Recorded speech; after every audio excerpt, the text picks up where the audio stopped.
আসসালামু আলাইকুম। স্বাগতম সবাইকে আমার নতুন ভিডিও দেখার জন্য।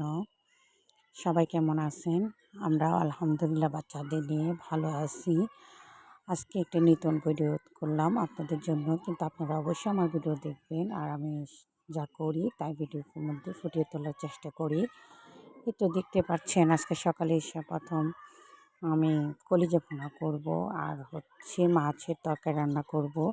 এদিকে আমার বাচ্চা দুটো স্কুলে গিয়েছে। ওরা যখন স্কুল থেকে আসবে দুপুর খাবার খেতে যাবে, এর জন্য খুব তাড়াহুড়া করছি দুপুরে রান্না করার জন্য। এবং আমার শ্বশুর কিন্তু ডায়াবেটিস রোগী, সেও দুপুরে ১টার দিকে খেতে যায়।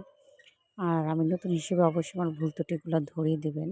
ভুল ত্রুটিগুলো ধরিয়ে দিলে আমি পরবর্তীতে ভালো করার চেষ্টা করব এবং নিজেকে আরেকটু পরিবর্তন করার চেষ্টা করব। এটা আমাদের গাছের কাঁঠালের বিচি। আমার বিচি খুবই ভালো লাগে। বিচি ভর্তা বলেন, বিচুড়ি দিয়ে খিচুড়ি বলেন, বিচুড়ি দিয়ে নিরামিষ বলেন। আসলে জাতীয় ফল যে কাঁঠাল কেন বানিয়েছে এটাকে উপলব্ধি করা যায়। আর এ ফাঁকে আমি অন্যান্য ঘর গোছানোর কাজটা কমপ্লিট করে নিচ্ছি। কাজটার সাথে সাথে কমপ্লিট হলে কি মাথাটা ঠান্ডা থাকে। আর ঘর গোছানোর পর রান্না করতেও কিন্তু অনেকটাই ভালো লাগে। আমি ঘর গোছাও ফেলছি এবং রান্নাও করেছি। এটা আমার শাশুড়ির রুম। আর হচ্ছে আমার বাচ্চাটাকে ঘুম পাড়িয়েছি। এবং বাচ্চাটা যখনই ঘুমাবে তখন দেখা যাচ্ছে আমি আর ঘুমাতে পারি না। কারণ তখন মনে হয় যে ও ঘুমাচ্ছে, আমি এখন কাজ করি। কারণ ও উঠে গেলে ও আমার কাছে আসার জন্য পাগল হয়ে যায়। ও শুধু আমার কোলেই থাকতে চায়, কারো কাছে থাকতে চায় না। এদিকে দুপুরে ওদের প্রাইভেট আছে, সব কিছু গুছিয়ে নিয়েছি আমাদের ঘরের পিছনের জায়গাটা। আমার কাছে ভীষণ ভালো লাগে এই সবুজ দেখতে। আসলে আমরা গ্রামের মধ্যে বসবাস করি, তো আমরা গ্রাম অঞ্চলে আসলে ৪ দেয়ালের ভিতর বেশি দিন থাকতে পারি না। আবার অনেক দেখা যাচ্ছে চাকরির ক্ষেত্রে আমাদেরকে অনেক দূরে থাকতে হয়। তা আমাকে না, আমি তো বাসায় থাকি, আমি হাউসওয়াইফ। আমার বাচ্চাদেরকে সময় দেয়, আমার হাসব্যান্ড ঢাকায় থাকে। আমার বাচ্চারাও অনেক গ্রাম অঞ্চলে খুবই পছন্দ। ওদের ঘুরতে ঘুরতে অনেক ভালো লাগে, স্বাচ্ছন্দ্য বোধ করে। আর আমাদের বাসাটা অনেক খোলামেলা। এই যে আমার সোনা বাচ্চাটা ঘুম দিয়েছে, ওই ঘুমাক আর আমি ফাঁকে রান্নাটা কমপ্লিট করি। আপনারাও আমার ভিডিও দেখেন, সাথে সাথে আমিও কাজ করি। এই তো প্রতিদিন যা করছি তাই তো আপনাদেরকে দেখানোর চেষ্টা করছি। অবশ্যই বেশি করে লাইক, কমেন্টস, সাবস্ক্রাইব এবং ফলো করবেন। এটা আমাকে ফেসবুক এই পেজেও আছে এবং প্লাস হচ্ছে আমার ইউটিউবেও আছে। আপনারা দুটোই যে কোনো একটা দেখে আমাকে সাপোর্ট করবেন অবশ্যই।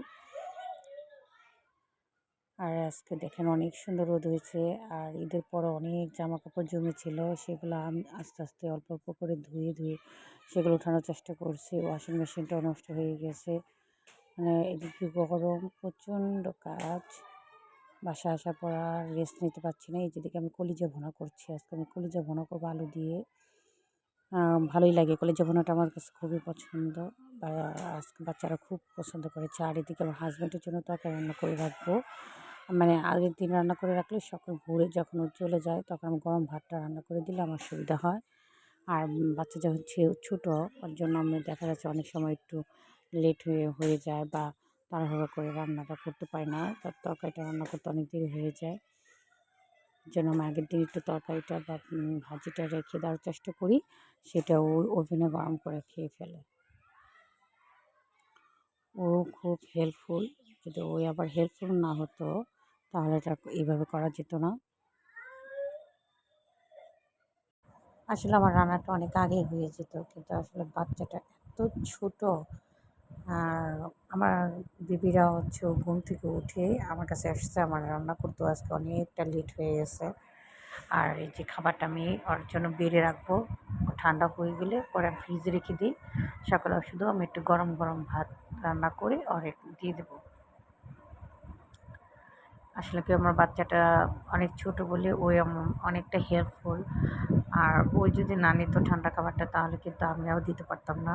ও আমাকে ও নিজেই বলেছে রেখে দিও, পরের দিন দিয়ে দিও।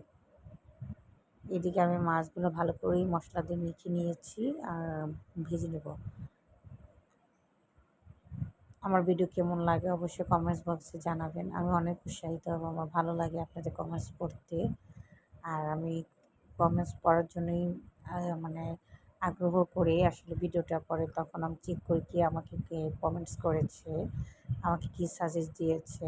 আমার ভালো লাগে। আর দেখেন আমাদের বাসার পরিবেশটা অনেকটা খুব শান্তময়, অনেক ভালো লাগে। পাশেই আমাদের প্রাইমারি স্কুল, বাচ্চারা কোলাহল ক্লাস করছে। আর আজকে দেখছেনই তো কত কাপড়-চোপড় দিয়েছি। আসলে ঈদের পরে অনেক জামাকাপড় জমেছিল। আমিও বাপের বাসায় গিয়েছিলাম। দেখা যাচ্ছে ছেলের বাবা অনেকগুলো জামাকাপড় জমিয়ে রেখেছিল। এগুলো এখন অল্প অল্প করে, অল্প অল্প বলতে এখনও মনে করেন শুকিয়ে শুকিয়ে উঠাচ্ছি। আর আমার শ্বশুরের বাগানটায় তো এই বাচ্চাদের জন্য তৈরি করে রাখছে যেন ওরা আম কাঁঠাল খেতে পারে। আর এটা হচ্ছে আমাদের ঘরের পিছের রাস্তা, এখান থেকে মেন রাস্তায় যেতে যাওয়া যায়। এই যে আমার কিচেনের পাশে আমার হচ্ছে স্টোর রুম।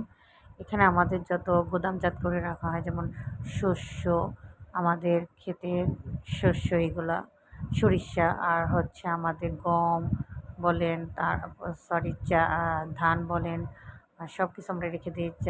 আলু, পেঁয়াজ সব মানে এই এক রকমের ডাব, গাছের ডাব রেখে দেওয়া হয়। দেখছেন আপনাদের সাথে কথা না বলতে বলতে আমার ছেলে উঠে গেছে ঘুম থেকে। উঠে এইভাবে আমার সাথে রান্নাঘরে বসবে। আমি আজকে রান্নাই কমপ্লিট করতে পারি না শুধুমাত্র এই ছেলেটার জন্য। ও উঠে আমার কাছে আসবে, আর এত গরম, এই গরমে তাও আমার সাথে আমার কুলেই থাকবে। একটু খেলা করলে আমার রান্নাটা কমপ্লিট হয়ে যেত। যাক, মা তো আরও, মা ঘুম থেকে উঠে আসলে মার কাছে থাকতে চাচ্ছে। এই যে স্কুলে পোলাপানটা যাতায়াত করছে। আমি আসলে রান্না করতে যাই যখন, তখন সে বাচ্চাদের দেখে আমার খুবই ভালো লাগে জান্নার পাশে। আর আমাদের তো গ্রামের পরিবেশ অনেক মানে ভালো লাগে আমাদের।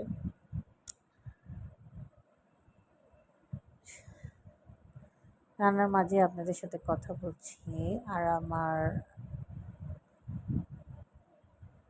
রান্না প্রায় কাছাকাছিও হচ্ছে। এই তরকারিটা হলেই আমার কমপ্লিট। আর আমার ছেলের জন্য একটু সুজি নিলাম, দেখি খাওয়ানোর চেষ্টা করছি।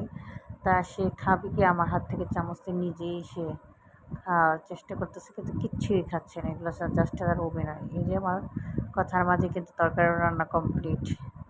এদিকে আমি এখন রান্নাঘর সব কমপ্লিট করে ফেলবো, পরিষ্কার করে ক্লিন করে ফেলবো। রান্নাঘর পরিষ্কার থাকলে মনে হয় যে মাথাটা অনেকটা পরিমাণ ঠান্ডা থাকে। তারপর বাকি কাজ আস্তে আস্তে আবার বাচ্চাদের গোসল করানো, ওদের খাওয়ানো, ওদেরকে নামাজ পড়তে দেওয়া যাওয়া, মানে সব কিছু একসাথে হ্যান্ডেল করতে হবে। আমি আসলে সকাল থেকে পুরো বিকেল পর্যন্ত অনেকটাই বিজি থাকি, এবং সন্ধ্যার পর থেকে আমি আবার ওদের পড়াতে হয়। আজকে দুপুরে কেউ ঘুমাবে না, সবাই দুষ্টামি করতেছে। একজন গরমের নিচে শুয়ে আছে, আরেকজন এই যে উপরে বেলুন দিয়ে খেলা করছে। সে তো প্রচণ্ড জিদি হয়েছে আর দুষ্ট হয়েছে। দেখতেই তো পাচ্ছেন সে ভাইদের কী পরিমাণ মারে, বলে বোঝা যাবে না। বড় ভাইয়ের সাথে দুষ্টুমি করতেছে। তার চোখে কোনো ঘুমই নেই। আমার ঘুম আসতেছে কিন্তু বাট তার চোখে কোনো ঘুম নেই। সে খেলা এগো নিয়ে ব্যস্ত।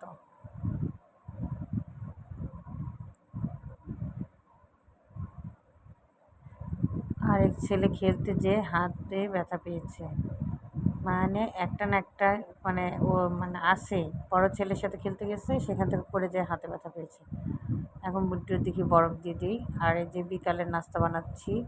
বিকালে আজকে আমাদের গাছের কাঁঠাল দিয়ে আজকে পিঠা বানাবো। কাজু জিরা, চালের গুঁড়ি, কাঁঠাল আর সামান্য পরিমাণ চিনি দিলেই হবে।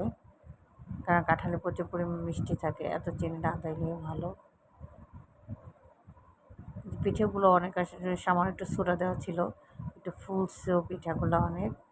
ঝটপট একটু বিকালের নাস্তা। আর আমার শাশুড়ি রোজা রেখেছে যেন একটু না খেয়ে কোনোরকম যেন সে নামাজ পড়ে ভাত খেতে পারে। সে এত ভাজা পোড়া পছন্দও করে না। ধন্যবাদ সবাইকে।